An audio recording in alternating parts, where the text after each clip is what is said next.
People always ask me the same question: who was the greatest athlete I ever faced? And honestly, I understand why people ask that. I race against names the entire world already considered legends: Usain Bolt, Justin Gatlin, Tyson Gay, men with Olympic gold medals, world records, global attention, the kind of athletes people remember forever. But greatness and toughness are not always the same thing. The greatest athlete is usually the one history celebrates. The toughest one is the athlete who changes you while the race is happening. The man who makes you panic halfway through your drive phase. The one who forces you to abandon your natural rhythm just to survive the first 60 meters. The one who can make a stadium feel quiet even before the gun goes off. That's what people don't see from the outside. Some rivals were faster, some were stronger mentally, and some made you feel like you had already lost before the race even began. When I look back now, there are 5 names that still stay with me for exactly that reason. Let me start with Usain Bolt, because honestly, there's no way to tell this story without him. People saw the smiles, the dancing, the celebrations. From the outside, Bolt looked relaxed all the time, almost like sprinting came too easily for him. But standing beside him on the track felt completely different, especially after 2011. That was the year everything changed for me. I beat him at the Jamaican trials in both the 100 and 200 meters. Suddenly, the conversation around the world shifted. People stopped talking about me as the young Jamaican prospect. Now they were asking whether I could actually replace Usain Bolt. And that's a dangerous place to be in sprinting, because once people start comparing you to a legend, every race becomes psychological. What made Bolt so difficult wasn't just the speed. Everybody talks about the top speed, the long stride, the world records. But from my perspective, the hardest thing about him was composure. Bolt never looked rushed. Even when the race was tight, he somehow stayed loose longer than everybody else. Most sprinters tense up under pressure. Their shoulders rise, their stride shortens, their rhythm changes. Bolt almost did the opposite. The first 30 meters were never the scary part with him. It was what happened after that. I remember the Olympic final in London in 2012. The atmosphere inside that stadium felt heavy before we even walked out. People knew they were about to watch something historic. And deep down, I knew this race could define my entire career. I got out well. Honestly, I felt strong through the opening phase. For a moment, it felt controlled, but somewhere around 60 meters, Bolt shifted gears in a way that still doesn't fully make sense to me. Not dramatic, not explosive, just smooth. That was the terrifying part. You didn't feel him attacking the race. You just realized he was suddenly pulling away while still looking relaxed. Most sprinters make you feel pressure physically. Bolt made you feel it mentally. Because when somebody looks that calm while running that fast, you start wondering whether you're already at your limit while he's still holding something back. And once that thought enters your head during an Olympic final, it changes everything. People remember the gold medals, the world records, the celebrations. What I remember is the feeling of running one of the fastest races of my life and still watching him disappear ahead of me. You don't forget races like that. But he wasn't the only one who made sprinting feel uncomfortable. Justin Gatlin was different from Bolt in almost every possible way. Bolt felt natural. Gatlin felt manufactured for speed. Everything about him looked controlled, calculated, disciplined. When you raced Bolt, the pressure came from his presence. When you raced Gatlin, the pressure came from the clock. There was a period around 2014 into 2015 where Justin Gatlin looked almost impossible to beat. People forget that now because history usually remembers Olympic champions more than timing sheets. But athletes remember those seasons differently. We remember who looked dangerous every single week, and Gatlin did. His starts were violent, not reckless, just powerful enough to put everybody else immediately into recovery mode. In sprinting, that matters more than people realize.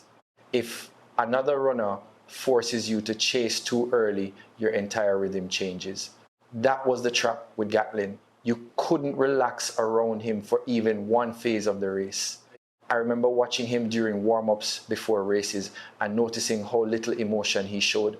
No extra movement, no wasted energy. Some sprinters feed off adrenaline and crowd noise. Gatlin looked like he wanted silence. And honestly, that made him scarier because you couldn't read him. The moment that stays with me most was during the World Championships in Beijing in 2015. Everybody talks about Bolt winning the final, and yes, Bolt found a way to take the gold. But from an athlete's perspective, that race told a much deeper story. For most of that final, Gatlin looked in control. That's the truth. His drive phase was sharp, his transition stayed clean, and for a few seconds it looked like the entire balance of sprinting was about to change.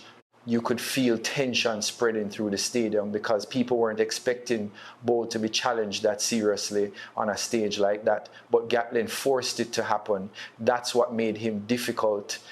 He removed emotion from sprinting and turned it into pressure management. Every movement looked rehearsed. Every race looked optimized. Against some athletes, you feel like you're competing against talent. Against Gatlin, it felt like competing against preparation itself. And mentally, that can wear you down fast because talent has off days. Discipline usually doesn't. That's why facing him always felt exhausting before the race even started.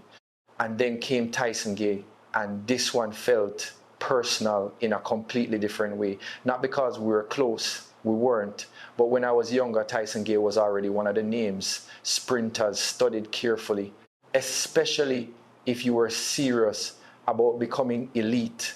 Before I ever raced him, I watched the way he ran, the posture, the turnover, the aggression without panic. A lot of people only remember the injuries later in his career or the races he lost against Bolt. But athletes remember something else. We remember how dangerous Tyson Gay looked when everything was working. And there were moments when he looked almost unbeatable. What made him difficult wasn't size or intimidation. Physically, he didn't overwhelm people the way Bolt could.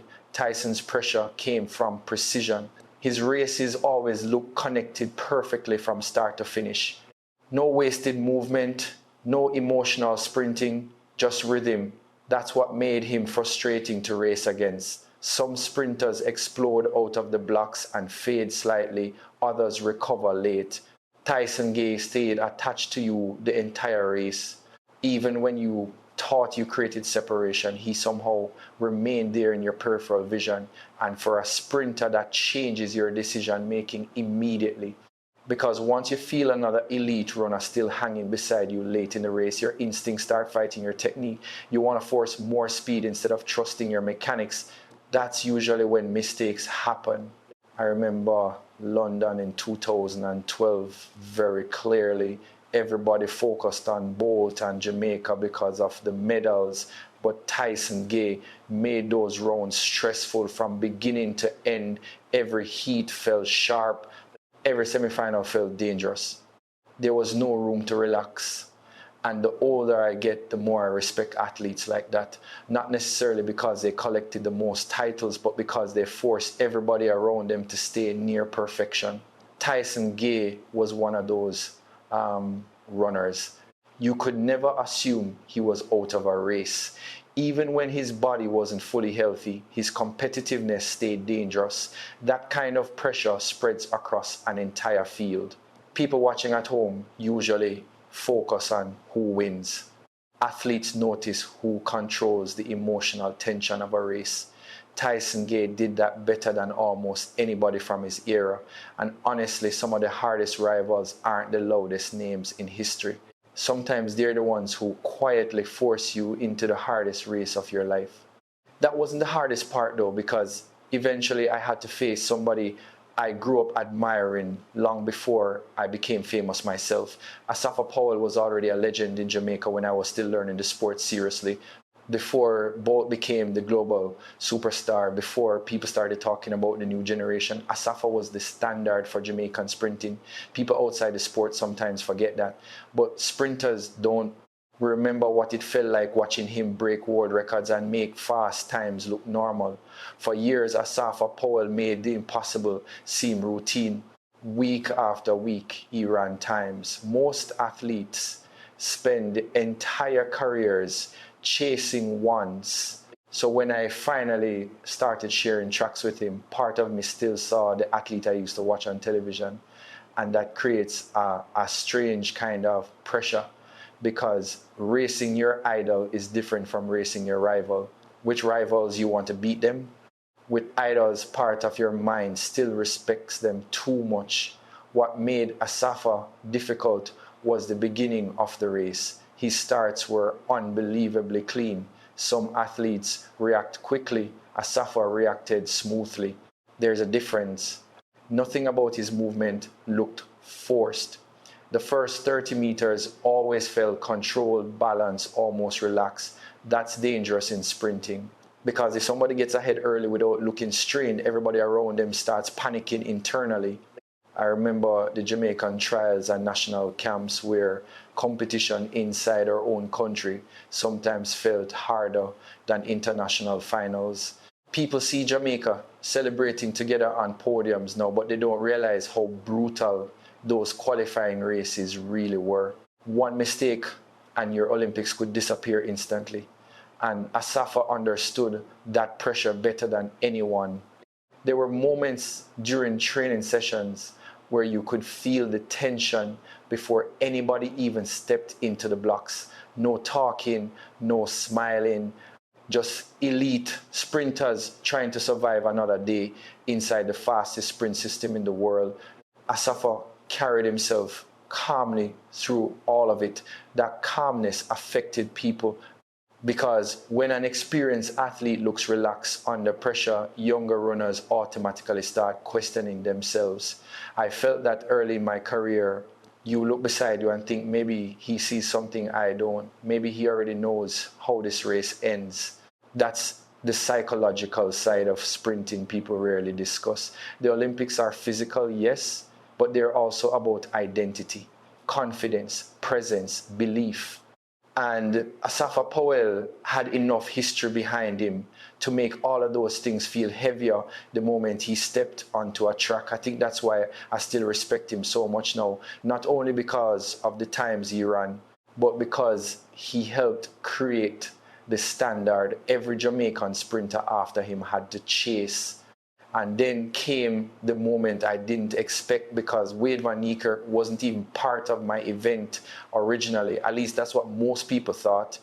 When sprinters talk privately, we pay attention to everybody, not just the athletes in our exact race. We study movement, rhythm, relaxation under pressure. And when Wayde started rising, you could immediately tell something about him felt unusual. He moved differently. Most 400-meter runners carry visible tension by the final stretch. Their bodies begin fighting the pace. Their form starts collapsing little by little. But Wayde somehow stayed smooth longer than logic said he should. That's what shocked athletes, not just the times, the control. I remember Rio in 2016 very clearly. By then, I had already experienced Olympic pressure myself. I knew what it felt like when the entire stadium expected greatness from you. Most athletes tighten under that weight. Wayde looked untouched by it. And the thing people forget about that final is how difficult lane 8 really was. No direct visual reference, no real sense of where the field sits early in the race. For many runners, that creates hesitation automatically. He attacked it anyway. By the final bend, something felt wrong in the best possible way. You could sense the pace was historic, even before the clock confirmed it. The crowd changed, athletes changed. Everybody inside that stadium realized they were watching a performance that had moved beyond normal Olympic competition. Then the time appeared, 43.03. And for a few seconds, it honestly felt unreal. You have to understand how athletes think. We spend years learning what the limits of the body are supposed to look like. certain barriers begin feeling permanent because so many elite runners fail to break them. Then somebody arrives and changes the entire visual language of the sport. That's what Wayde did in Rio. What made him tough wasn't intimidation in the traditional sense. He wasn't loud. He didn't carry himself like somebody trying to dominate attention. The pressure came from watching a human being run beyond what your mind considered possible. And mentally that affects you because suddenly every assumption you built your career around feels incomplete. I think that's why that race stayed with so many athletes from different disciplines. Sprinters, quarter milers, coaches, everybody recognized the same thing immediately. We had just watched the sport evolve in real time. Some rivals beat you in competition. Others force you to rethink the limits of competition itself. Wayde van Niekerk was one of those athletes. Looking back now, I think people misunderstand what athletes remember most about the Olympics. It's not always the medal ceremony. It's not always the headlines either. Sometimes it's just a feeling that stays in your body years later. The tension before stepping onto the track, the silence inside your own head right before the gun, the realization that the man standing beside you might force the greatest race out of you, whether you're ready or not. Every rival I faced gave me something different. Usain Bolt taught me how powerful belief can become when an athlete fully owns the moment. Gatlin showed me how dangerous discipline really is at the highest level. Tyson Gay reminded me that pressure doesn't always come from noise. Asafa Powell represented the standard Jamaican sprinters, had to chase for an entire generation. And Wayde van Niekerk proved that limits inside the sport are never permanent. That's what the Olympics eventually become for most athletes. Not a collection of victories, a collection of moments where somebody forced you to discover who you really were under pressure. And once you experience races like that, part of you never truly leaves the track.